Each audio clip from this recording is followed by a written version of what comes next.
देखिए, मैं अभी इस समय 19 साल का एक भारतीय लड़का हूँ। मध्यम वर्ग से आता हूँ।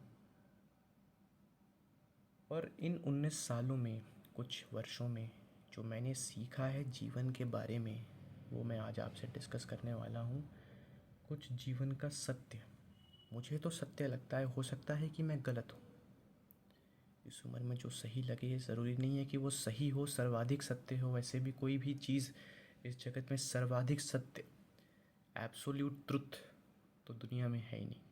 खैर, टॉपिक पर आते हैं।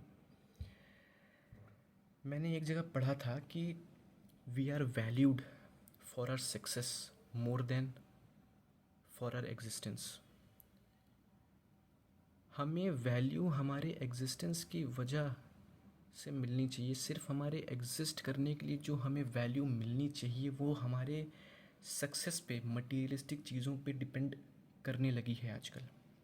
छोटा सा एग्जांपल देता हूँ। अगर घर में दो बच्चे हैं, पढ़ रहे हैं, स्कूल जाते हैं, प्यार तो दोनों को समान रूप से किया जाता है।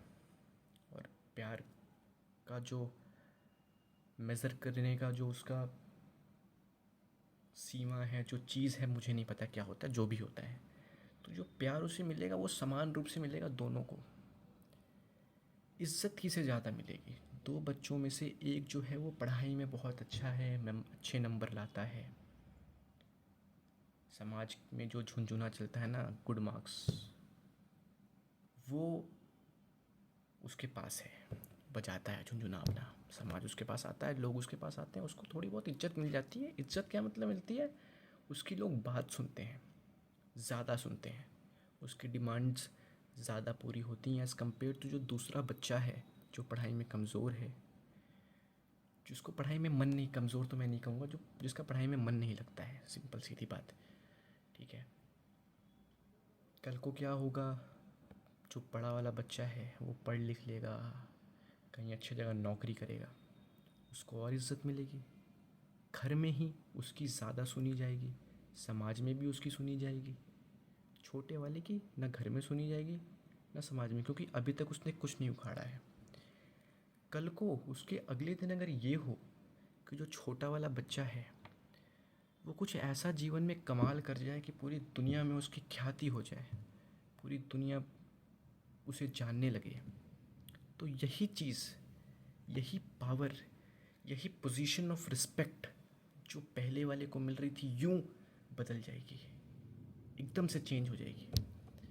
दूसरे वाले, छोटे वाले को ज़्यादा इज्जत मिलने लगेगी एज़ कम्पेयर टू द बड़ा वाला। लोग उसकी बात ज़्यादा गौर से सुनेंगे। क्यों? क्योंकि पूरी दुनिया सुन रही है।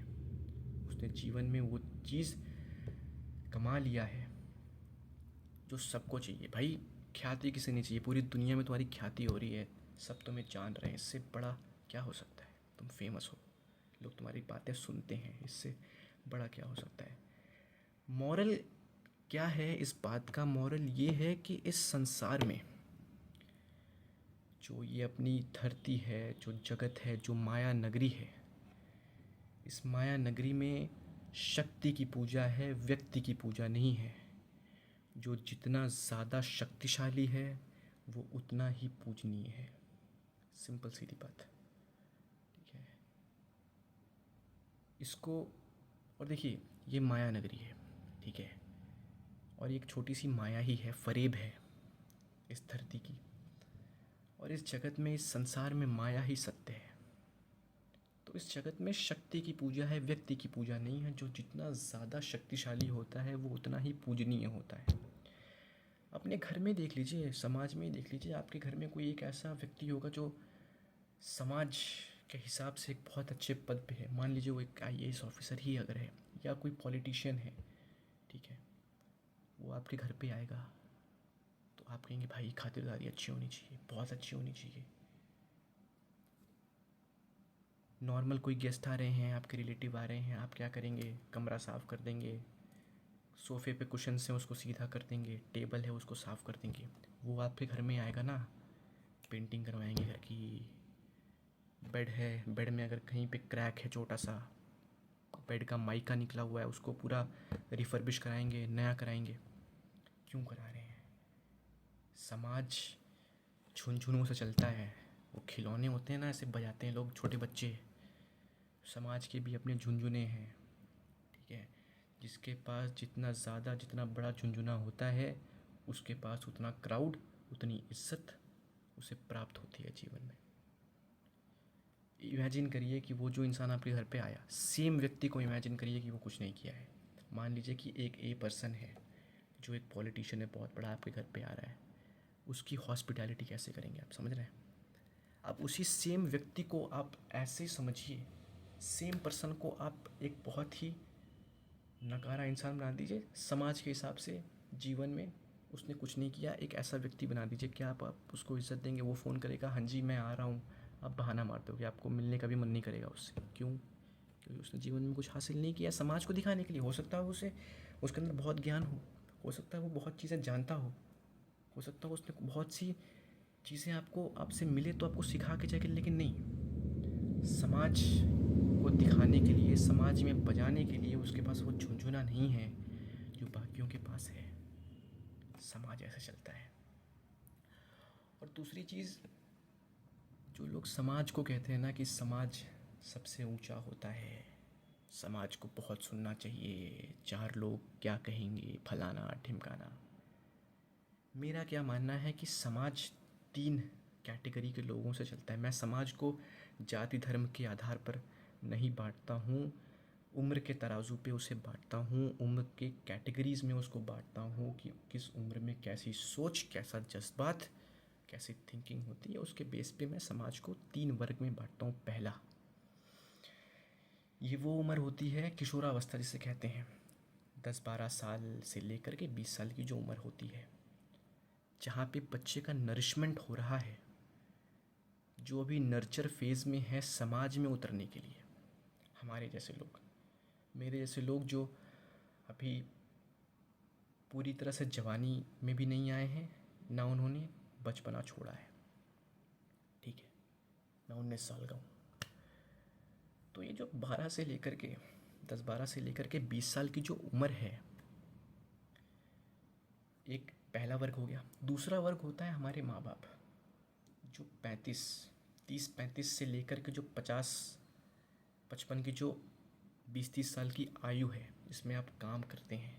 आप जीवन के बारे में बहुत ज़्यादा नहीं जानते हैं, इतना जानते हैं कि आप सही डिसीजंस ले पाते हैं, गलती करते हैं उससे सीखते हैं, एक्सपीरियंस गेन करते हैं।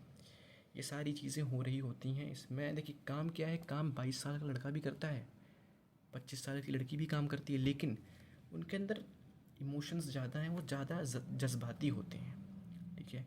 तो उनको इसलिए मैं इस कैटेगरी में नहीं शामिल करूँगा।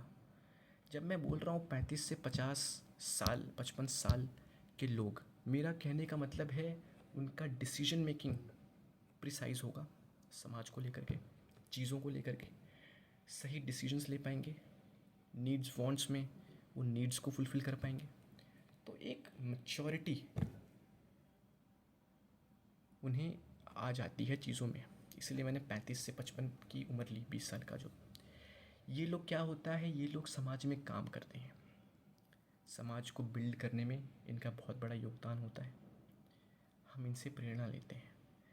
तीसरा जो वर्ग होता है, तीसरा जो एज ग्रुप है, वो 50 से ऊपर के लोग होते हैं, जिन्होंने पूरी लाइफ जी ली, बहुत गलतियाँ करी, अपने आप को खोजते रह गए, अंत में चले जाते हैं, सीख दे करके जाते हैं। तो ये जो एज ग्रुप होता है ना, 50 के ऊपर के लोगों का, 70 साल का कोई इंसान है, 80 साल का कोई इंसान है, ये समाज के प्रिंसिपल्स को निर्धारित करते हैं। समाज किस आधार पे चल रहा है, मेजरली ये लोग बताते हैं, ठीक है। वृद्ध लोग होते हैं ना, कि उनकी बात लोग सुनते हैं क्योंकि उन्होंने पूरा जीवन देखा हुआ है।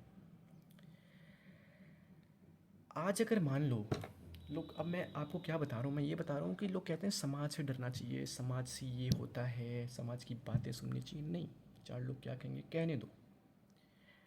मैं आपको ये समझाना चाह रहा हूँ कि समाज हमारे हिसाब से चलता है, हम समाज के हिसाब से नहीं चलते हैं। अब 3 कैटेगरी है ना, 3 कैटेगरी मैंने आपको बताई। किशोरावस्था जिसमें मैं हूँ, पनप रहा हूँ समाज में उतरने के लिए। दूसरा हमारे पेरेंट्स की जो एज ग्रुप होती है, 35 से लेकर के 45 की उम्र, 50 की उम्र जो है वो, और तीसरा वृद्ध लोग। ठीक है, आज मान लीजिए अगर समाज में ये अवधारणा है कि, मान लीजिए, ऐसा है नहीं, एक एग्जाम्पल दे रहा हूँ आपको, मान लीजिए कि समाज में एक ऐसी अवधारणा है कि औरतों को पुरुषों से नीचे होना चाहिए, समाज पुरुष प्रधान होना चाहिए। आज की डेट में अगर ये अवधारणा है, इन लोगों ने, ये जो तीसरा वर्ग है ना, इन्होंने ये प्रिंसिपल्स दिए हैं। मैं अभी किशोरावस्था में हूँ और मैं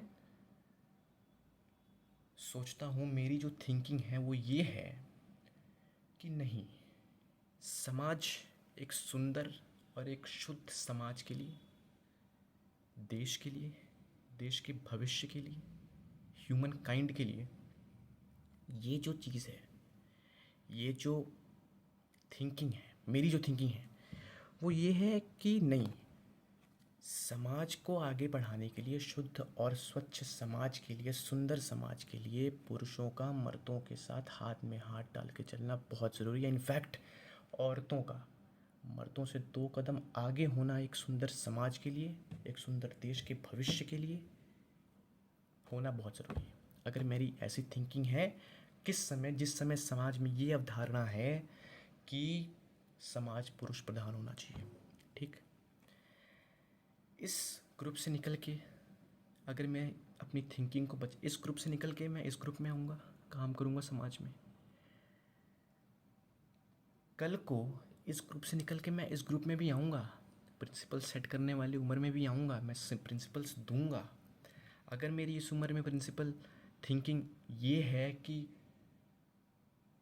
औरतों का पुरुषों से आगे होना बहुत ज़रूरी है, तो कल को मैं आके दूंगा, तो भाई समाज तो बदल गया ना। प्रॉब्लम कहाँ आती है? ये वर्ग, हम इस वर्ग से इस वर्ग में जब आते हैं ना, मिड एज्ड पीपल, 35 से 50 की उम्र में जब हम आते हैं ना, तो हम बंध जाते हैं, समाज से भूल जाते हैं अपने दायित्वों को, कर्तव्यों को, और ये जो समाज का फरेब चलता है ना, उसमें बंध के रह जाते हैं। इसीलिए बहुत सी ऐसी चांसेस हैं कि जो इस उम्र में मेरी थिंकिंग होगी, हो सकता हो यहाँ आके नष्ट हो जाए। लेकिन अगर मैं इसको बचा ले गया अपनी थिंकिंग को, तो कल को मैं इस उम्र में आऊँगा कि मैं प्रिंसिपल सेट कर पाऊँ, तो मैं जाके प्रिंसिपल सेट करूँगा कि नहीं, जो मेरे समय में समाज में प्रिंसिपल था कि औरतों को नीचे होना चाहिए, वो बहुत ही गलत था, देश के लिए बहुत ही गलत था, और एक सुंदर, स्वच्छ और एक बहुत ही आकर्षक भविष्य बनाने के लिए औरतों का पुरुषों से आगे होना बहुत ज़रूरी है। मैं इस उम्र में आया, मैंने प्रिंसिपल्स दिए, समाज क्या हुआ? बदला, समाज बदला ना, थिंकिंग तो गई पहले वाली। तो हम, मॉरल क्या है कि हमें समाज में बंधना नहीं है, हम समाज के हिसाब से नहीं चलते हैं, समाज हमारे हिसाब से चलना चाहिए। और इसका मतलब ये नहीं है कि आप बुरी चीज़ें करें, ठीक है, कुरीतियाँ करें, समाज में गंदी चीज़ें करें, गंदा आचरण रखें, इसकी बात नहीं कर रहा हूँ। स्वच्छ आचरण रखिए, स्वच्छ समाज बनाइए, ठीक, इसका बहुत ज़रूरी है ये लाइफ में, सबको पता है। देखिए, मैं जो चीज़ें आपको बता रहा हूँ ये सबको पता है, इनफैक्ट हर एक चीज़ आपको पता होगी। मेरे दिमाग में ऐसी थिंकिंग है कि होना चाहिए, कुछ बताना चाहिए, तो मैं बता रहा हूँ। तो ये सारी चीज़ें हैं। तीसरी चीज़ जो मैं अपने से यंगर बच्चों को जो पढ़ रहे हैं उनको ये देना चाहूँगा कि कभी भी पढ़ाई में, नॉलेज में अपने आप को सब्जेक्ट सेंट्रिक मत बनाइए, करियर सेंट्रिक मत बनाइए, नॉलेज सेंट्रिक मत बनाइए, अपनी बाउंड्री, अपना दायरा मत निर्धारित करिए, खुल के खेलिए, सब पढ़िए। आपका इंटरेस्ट है बीटेक में, बीटेक करिए, जाइए, लेकिन क्या आप सिर्फ बीटेक करके एक अच्छे इंसान बन जाएंगे? ना आपको इतिहास आता है, ना आपको फ़िलॉसफी आती है, ना मॉरल वैल्यूज़ आते हैं, ना एथिक्स आते हैं, आप इंसान का निर्माण हुआ ही नहीं, आपके व्यक्तित्व का निर्माण ही नहीं हुआ। आप तो बस एक टेक्निकल मैकेनिक बन के रह गए। सुबह उठते हैं, ऑफिस जाते हैं, लैपटॉप पे काम करते हैं, सोचने समझने की जो कैपेसिटी है, जो क्षमता है, वो तो नष्ट कर दी आपने। क्यों? क्योंकि आपके हाथ में फ़िलॉसफी आई नहीं, आपने अपना दिमाग दौड़ाया नहीं, आपने सोचा नहीं कि क्या सही है क्या गलत है, क्वेश्चन नहीं किया कि समाज में ये हो रहा है ये सही है या गलत है। ऐसे ही लोग समाज में बंध के रह जाते हैं और जब when they are on to their death bed तो रिग्रेट करते हैं कि यार काश वो कर लेते तो वो हो जाता, काश ये नहीं करते तो ऐसा सिचुएशन नहीं आता। जब मरते हैं ना इंसान, हम लोग जब मरने वाले होते हैं उसके कुछ क्षण पहले पूरी ज़िंदगी रिवाइंड होती है, हर एक गलती का एहसास होता है कि यार ये नहीं किया होता तो ज़िंदगी कुछ और होती है। इसलिए to all the younger ones out there, मैं आपको सिर्फ ये बताना चाहता हूँ कि अपना दायरा मत निर्धारित रखिए। मैं मेडिकल का स्टूडेंट हूँ, टू बी वेरी ऑनेस्ट मेरा बहुत इंटरेस्ट नहीं है मेडिकल में। क्यों कर रहा हूँ, अच्छी चीज़ होती है, सर्विसेबल चीज़ है, लोगों की मदद होगी इससे। हो सकता है मेरी अवधारणा चेंज हो जाए, अभी मेरा पैसे का कोई कंसेप्ट नहीं है, डॉक्टरी की तैयारी कर रहा हूँ। बट साथ ही साथ मैं काफ़ी चीज़ें पढ़ता हूँ, मैं फ़िलॉसफी पढ़ता हूँ, मैं थोड़ा फिनेंस पढ़ता हूँ, मैं चित्तू कृष्णमूर्ति को पढ़ता हूँ, ओशो रजनीश को भी पढ़ता हूँ। ओशो रजनीश और चित्तू कृष्णमूर्ति को कंपेयर करता हूँ, उनके तर्कों को देखता हूँ कौन सही है एक टॉपिक पे कौन गलत है, अपनी थिंकिंग को डेवलप करता हूँ, खुद की फ़िलॉसफीज़ बनाता हूँ। इससे होता है व्यक्तित्व का निर्माण, बहुत ज़रूरी है समाज के लिए। क्योंकि समाज, प्रॉब्लम क्या है कि हम सब रोबोट्स बनते जा रहे हैं। ये बहुत शक्तिशाली है, इसका इस्तेमाल करिए, थिंकिंग को बढ़ाइए, लालची मत बनिए कि यार I want that American life style, I want that yacht, I want see look at him he has Ferrari Lamborghini, 15 crore की गाड़ी है उसके पास। ये सब नहीं, ये सब कुछ नहीं है साहब। एक छोटा सा एग्जांपल बताता हूँ, एक वीडियो देख रहा था मैं, उसमें सबसे पीछे एक थार थी जिसकी मार्केट वैल्यू लगभग 20 लाख रुपए है। उसके सामने एक बेंटले थी जिसकी गाड़ी की कीमत 2-3 करोड़ होती है, मुझे अप्रॉक्सीमेटली आइडिया नहीं है, ऑन एन एवरेज 2-3 करोड़ होती होगी। उसके सामने फॉर्चुनर थी 50 लाख की। उसके सामने थी रेंज रोवर ऑटोबायोग्राफी 5 करोड़ की। उसके आगे इन सब गाड़ियों से सस्ती गाड़ी थी एम्बुलेंस। उस एम्बुलेंस पे पूरे हार चढ़े हुए थे, फूल से सजी थी वो गाड़ी, सबसे सस्ती गाड़ी थी। और पता है उस सबसे सस्ती गाड़ी में था कौन? इन पीछे की 4-5 गाड़ियों का मालिक जो मर चुका है, उसको दफन करने, उसको जलाने, उसका अंतिम संस्कार करने ले जाया जा रहा है। तो ज़िंदगी में कितना भी कमा लो, कितनी भी महंगी गाड़ी में बैठ लो, जाना उस सबसे सस्ती एम्बुलेंस में ही होता है। इसीलिए लाइफ को समझने में ज़्यादा टाइम स्पेंड करिए, मटीरियलिस्टिक चीज़ों में, माया में मत फंसिए। जो ये कहते हैं ना माया नगरी है, फरेब है, ये सब चीज़ इल्यूजन है, दो ही चीज़ें सत्य हैं। लाइफ इज़ लाइन सेगमेंट, ये पॉइंट और ये पोल, ये जो दो पोल्स हैं यही सत्य हैं। बीच में जो चीज़ है ना जिसको लाइफ कहते हैं, इल्यूजन है। ये दो चीज़ क्या है? बर्थ एंड डेथ, यही चीज़ें हैं। वो इंसान जो मर चुका है बहुत दौलत छोड़ के जाएगा, उसके पास अगर 10 करोड़ की गाड़ियाँ हैं तो सोच लो कम से कम 100 करोड़ की दौलत का मालिक मिनिमम मांग लो, 100 करोड़ का मालिक रहा होगा। वो 100 करोड़ की दौलत छोड़ के गया है, लोग जाएंगे उसको जलाएंगे, सिंपथी में कुछ आंसू गिरा देंगे, फिर क्या होगा? घर आएंगे, उसकी दौलत के लिए झगड़े होंगे, FIR होगा, बंटवारा होगा, लोग लेंगे, फिर क्या करेंगे? ऐश करेंगे उसके पैसे पे, उसकी दौलत पे। एक दिन उनके साथ भी उसमें से कुछ लोग उस दौलत को बढ़ा लेंगे, कुछ खर्च कर देंगे। जो बढ़ा लेंगे और जो खर्च करेंगे वो भी उसी गाड़ी से जाएंगे, उसी एम्बुलेंस से जाएंगे और उसी जगह अंतिम संस्कार होगा। अंतिम संस्कार जब होने जाता है ना साहब, शमशान ये देख के नहीं पूछता, शमशान में कोई VIP एंट्री नहीं होती है कि शमशान में आप गए तो ये साहब क्या हैं, इनको तो हम लुई विटॉन के कपड़ों में ही जलाएंगे, वर्साचे का इनको बैग बहुत पसंद था उसमें। नहीं भैया, मृत्यु ब्रांड नहीं दिखती है। आप बहुत अमीर हैं, आपके बगल में जलने वाला इंसान बहुत गरीब हो सकता है, समझ रहे हैं? मृत्यु में ऐसा कुछ नहीं होता है। इसीलिए समाज को बदलिए, देश को बदलिए, थिंकिंग को ब्रॉडर करिए, बहुत ज़रूरत है। क्योंकि हम सब की थिंकिंग मरी जा रही है, बहुत ज़्यादा ज़रूरत है समाज को, आप जैसे लोगों के लिए जो इस समाज को समझ सकें। बस यही कहना है। बाकी जो अंदर और है वो धीरे धीरे वीडियोस में आता रहेगा, आप सबको जानकारी देता रहूँगा। 20 मिनट का वीडियो हो गया है। मैं चाहूँगा कि अगर आप सच में कुछ सीखें इससे, कुछ आपके जीवन में सोचने का तरीका, नज़रिया अगर बदला है। देखिए, सबसे बड़ी चीज़ मैं जिस बात का भगवान को धन्यवाद देता हूँ कि मेरे जीवन में मैं बहुत एंटी सोशल रहा। मुझे सोशल होना बहुत पसंद नहीं है, और थिंकिंग को ब्रॉड करने के लिए you have to be anti social. बहुत सत्य बात है। समाज में रह करके, समाज में दिन भर आप निकल रहे हैं घर से बाहर, तो आप नहीं सोच सकते हैं। ठीक है, तो मैं भगवान का शुक्रिया करता हूँ कि मेरा नेचर हमेशा से एंटी सोशल रहा। ठीक है। दूसरा, मेरे जीवन में फ़िलॉसफ़ी कम उम्र में आ गई, और फ़िलॉसफ़ी से खूबसूरत कोई सब्जेक्ट नहीं है। फ़िलॉसफ़ी ऐसा है कि आपके इमोशंस कर्टेल हो जाते हैं। अगर आप इमोशन से भरे हुए इंसान हैं, आपको कोई गाली दे रहा तो आप लड़ जाओगे, चढ़ जाओगे, है क्या कर रहा है।